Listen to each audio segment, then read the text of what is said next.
Hello, I'm Bob Marks, and this is Astrology Now. This is the program for people who want to learn about astrology. Today we're going to continue with our look at chart shapes. Again, folks, let me emphasize that there is a lot more to astrology than just those 12 sun signs. That's the starting point. That's the alphabet. But the alphabet by itself doesn't make words and sentences. You have to look at the entire horoscope. Nobody has your horoscope unless they're born exactly at the same time and exactly at the same place.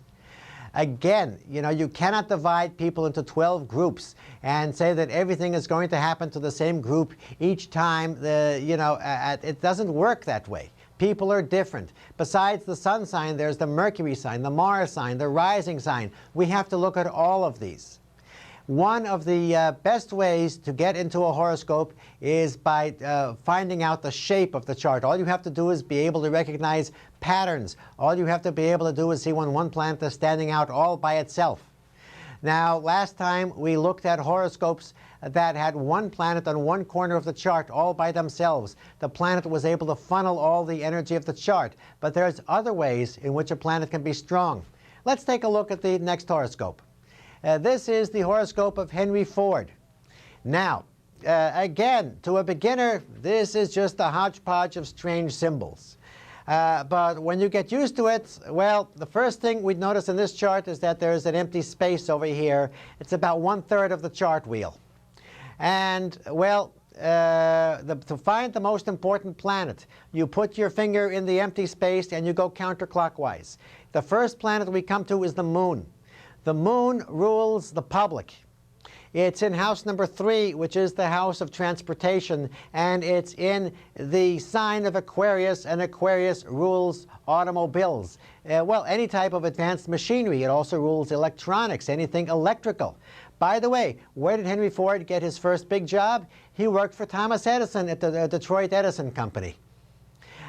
Here is the man who put America on wheels. Now, when you have a chart like this with 1/3 of the wheel empty, it's called a locomotive chart. In other words, well, this is somebody who's always looking for new worlds to conquer, and the main thing is they always have to put their own personal stamp on whatever they do. Those cars still come out saying Ford. It may say Ford Taurus. It may say, Ford this, Ford that. Ford. And the company's name is Ford. His stamp is on it. Here is somebody who literally put America on wheels. Interestingly enough, well, if we look at the entire chart, he was a Leo, a sign that always likes to have its own personal empire anyway.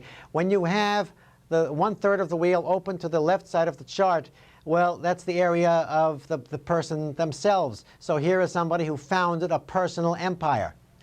Again, we always have to consider the whole chart. We mentioned his sun sign, but in this case, that didn't matter that much. Here is somebody who put America on wheels. If you have a copy of your horoscope at home, folks, take it out and follow along, because we're going to get to a chart that's similar to yours eventually. And if you have horoscopes of your friends or relatives or loved ones, take them out too.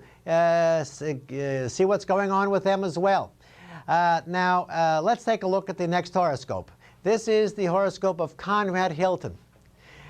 In Conrad Hilton's case, 1/3 of the wheel is empty.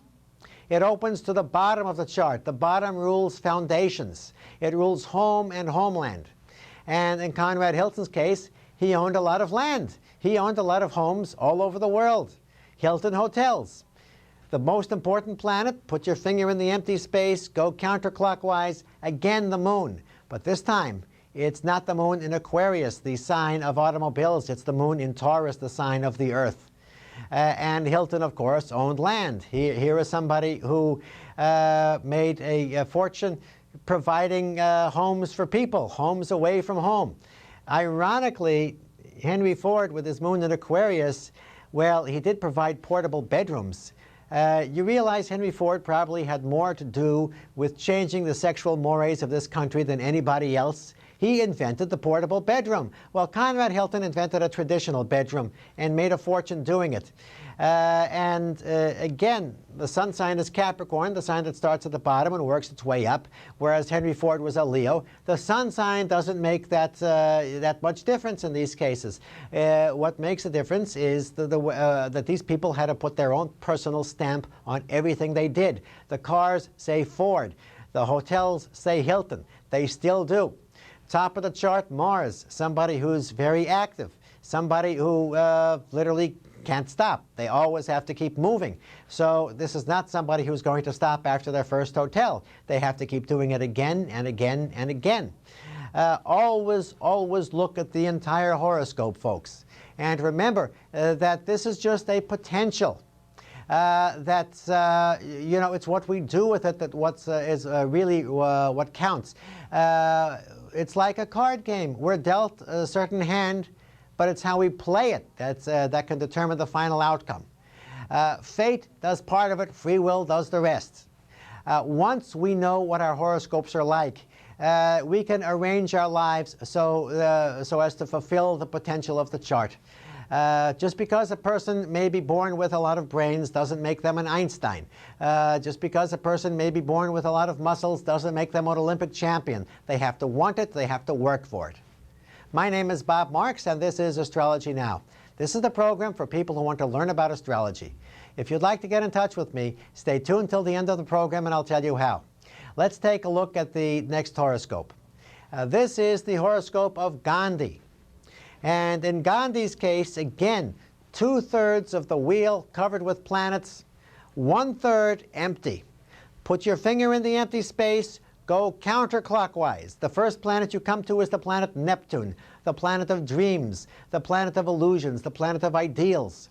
Here was somebody who was a mystic, who inspired people. But Neptune was in Aries. So here was somebody who was not content just to meditate. He had to put these ideals into action. The fact that he only had mixed success, well, his heart was in the right place. Unfortunately, after India became independent, the different religious groups split the country, and hundreds of thousands died in the ensuing violence. And this came from a non-violent movement, which pained him very much until the day that he died. But again, here is somebody who at least tried to do things better. He became a myth figure. The fact that Neptune was in Aries, people think of the nonviolent movement as, the people in it as being cowardly. Far from it. Far from it. Here was somebody who was, you might say, an aggressive pacifist. He went into General Smuts in South Africa, for instance. I've got to bring Gandhi's sun sign into this. He's Libra, the sign of balance. He went into Smuts' office and said, "You're wrong in what you're doing. I'm going to fight you. I'm going to beat you." And Smuts said, "Yeah, how are you going to do that?" And Gandhi said, "With your help." His whole idea was to keep bringing people together. But again, Neptune was the strong planet in the chart. It was the Neptune that got him moving. A fascinating chart, folks. The Neptune is part of a large triangle of planets. Saturn, Neptune, and the moon. That moon right at the top in Leo. Here was somebody who's going to do things in the most dramatic fashion possible. The moon, which is the public in Leo, right at the top of the chart. But the real motivation here was that Neptune, that drive toward idealism.